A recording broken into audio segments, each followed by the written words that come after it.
Ngara numida wairam phongkhiba pause singdigi maru oiba paw khara khangasaraga miyamda khudo tamjage lengak semba yawbagi MLA ahum Kuki singna boycott tawkhre Nyamcha kipgen khawte amasung saurungi mitam Kuki taba mafam singda mai thakre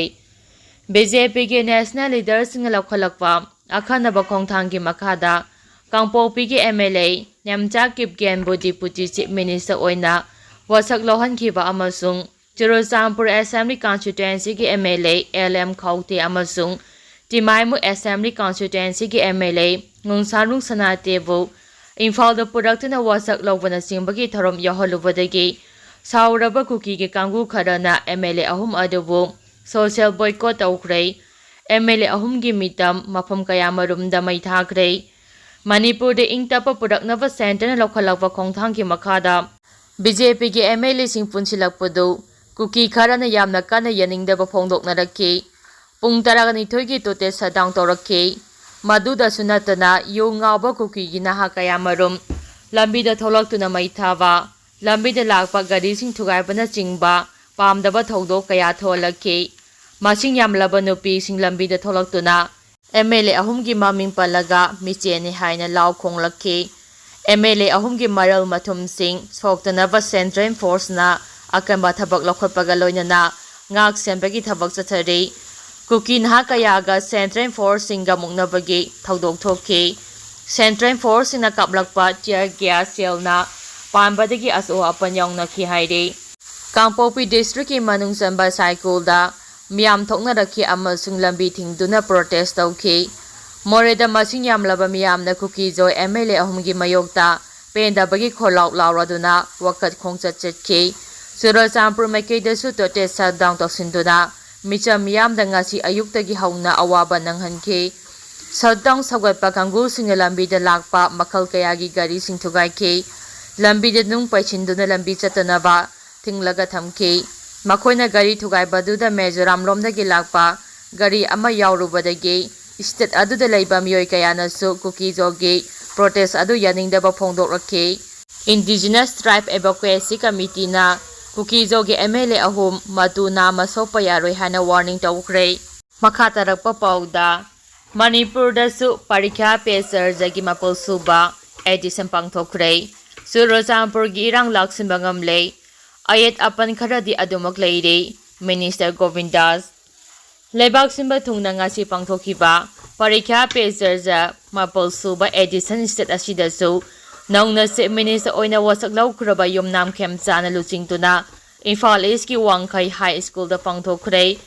Manipur lenga ki Department of Education S amadi Samagra Shiksha Manipur na sinduna pangthokiba thorom aduda Manipur Legislative Assembly gi Speaker Thoksom Sejabrata Deputy Chief Minister Losi Diko Minister Govindas Konthokjam Minister Khuraijam Loken Thang AC ki MLA Tongbram Robindro Chief Secretary Punit Kumar Goyal Civil amadi Police ki makok thongba official yaungna school asigi yamlaba maheroi amadi oja singju saruk yakhi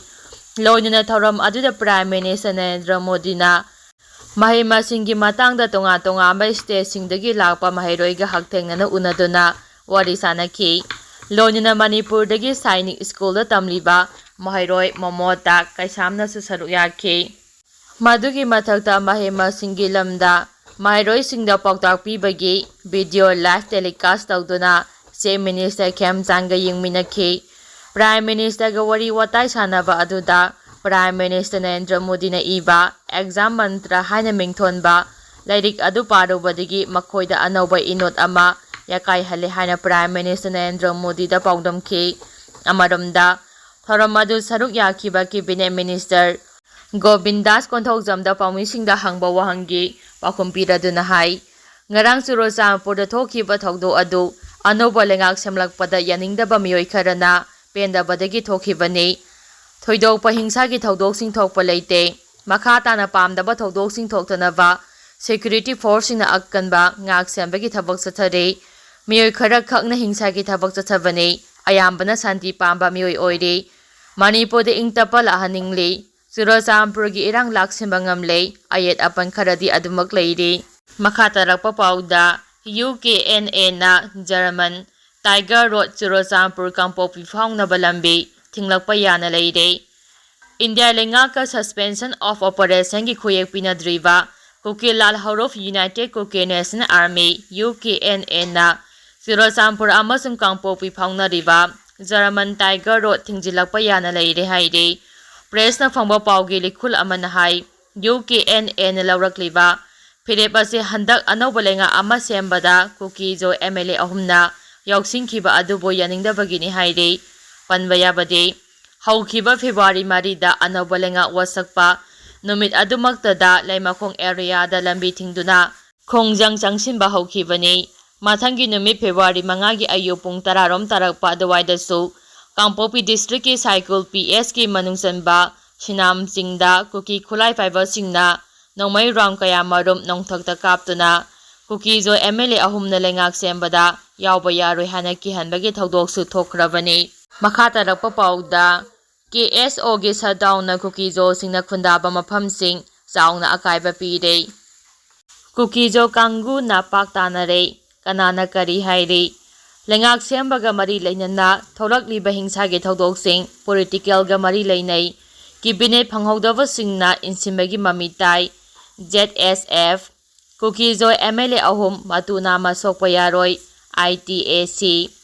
Zomi Kuki amadi margi leiriba MLA tara lengak sembada hagthengna natrabasu nakoinana saruk yaribani MLA ahum khaktada maral siba yaroi. Makha tarakpa pauda Kuki na kapli Meitei amasung Naga na Condemn taure. Nyumnam camp chana luchingba lenga amalakraba matungda Kuki militant singnaba singna mark singdagi ngarang ahing amadi ngasi ayuk Meitei singi khuldamna nongmai kaptharakre.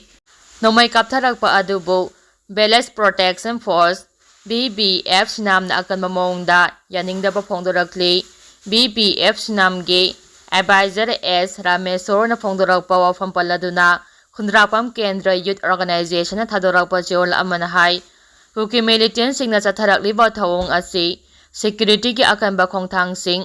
lokhatuna thingogdrabadi nongaitaba pamdaba thodok sing tholakani mark singdagi nomai kaptharakliba asi thingogdrabadi nauna chief minister oiriba yumnam camp changi ising thembidi leiriba farmhouse attack torakpa yai haiba wafam thamladuna Kuki militant singna ngasi su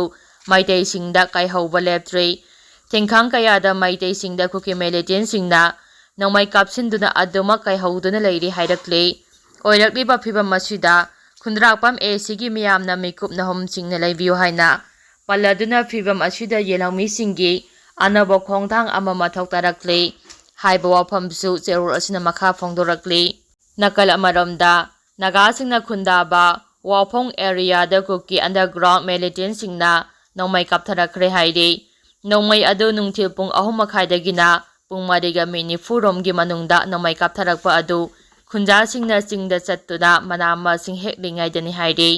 Thaudo asibu impuinaga youth organization na thadorakpa cheol amana akanma mawngda yaningdaba phongdorakli. Cheol asina hai nongmai kaptharakliba mafam ase kanglon kaina popi thariba mafam singdagi oigani. Militant sing asina drone sijinaduna micham chingning masak khangdoklaba matungda landa asi chatharakibani khusu khulai su paidaba micham yamda taugi yauna miyoibagi hak khonggoinaduna chatharakhiba landa asi yamna lebakchibani. Makha tarakpa pauda Islamabad ke suicide bombing da 94 Sire chanirom sokhre.